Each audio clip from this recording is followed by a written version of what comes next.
Isaiah chapter 4 is a very short chapter, so this will be a relatively short thought. Get your coffee.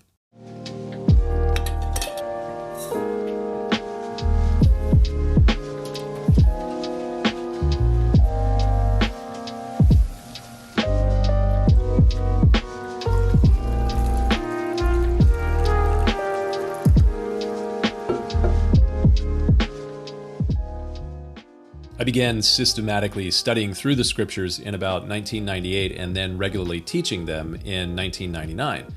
I had casually read the Bible prior to that point, but nothing is better at honing your focus than having the responsibility of teaching 2 or 3 times a week.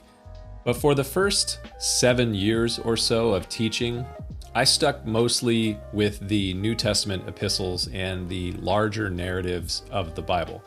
Frankly, epistles and narrative passages are quite a bit easier. In some regards, I avoided the prophets and the poetry of the Old Testament.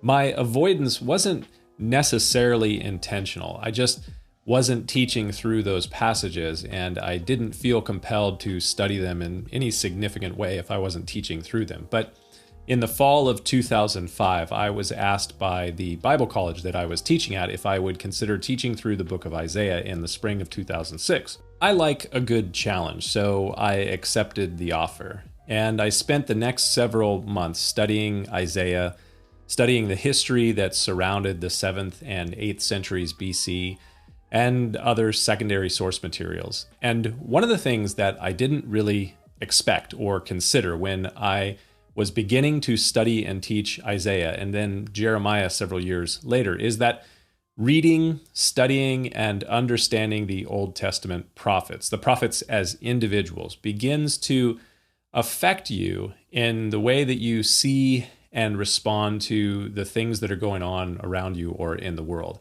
I think that most people are of the kind of go with the flow sort of mindset and personality. For the most part, especially within the Southern California culture that I was raised in, we are relatively compliant and soft-spoken and agreeable. Now, I know that most people who know me would say Miles, for the most of his life, has been anything but agreeable, and that's probably true. In fact, as personality goes, I'm moderately low in agreeableness. Isaiah was not agreeable. Neither was Jeremiah. They were relatively disagreeable. That's not to say that they were necessarily born that way. In fact, Jeremiah, it seems that he being disagreeable was kind of a challenge for him. He tried to not be so outspoken a time or two, and he just couldn't help himself. And as I said, I think that studying and understanding the prophets begins to affect you. Doing so can make you progressively outspoken and increasingly disagreeable, especially in the way that you are willing to, as it is sometimes said, speak truth to power, or maybe speak challenging words to those that might need to hear them. And speaking truthful, challenging words to people isn't always easy, and it isn't always well received. It doesn't take long for you to be labeled a firebrand, or a troublemaker, a rabble-rouser, and even a grenade thrower.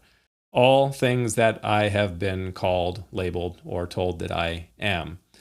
Systems, institutions, organizations, societies, cultures, and governments, they need firebrands. They need disagreeable people who won't just go with the flow or with the status quo, especially when the flow or the status quo is moving toward disaster, or maybe not even quickly moving toward disaster, but just moving towards stagnation. But like with the prophets, it needs to be understood that if you're going to do so, it is unlikely that you will be welcomed and well received. I've lost friends and opportunities because I'm somewhat outspoken. But I've found that it is the spirit of judgment and the spirit of burning, which Isaiah mentions in Isaiah chapter 4, verse 4, that is sometimes needed. The spirit of judgment and the spirit of burning. And maybe at this point in our culture, we need some more people to speak out with wisdom and truth, especially that kind of wisdom and truth that is informed by the scriptures. Something to think about. We'll see you next time.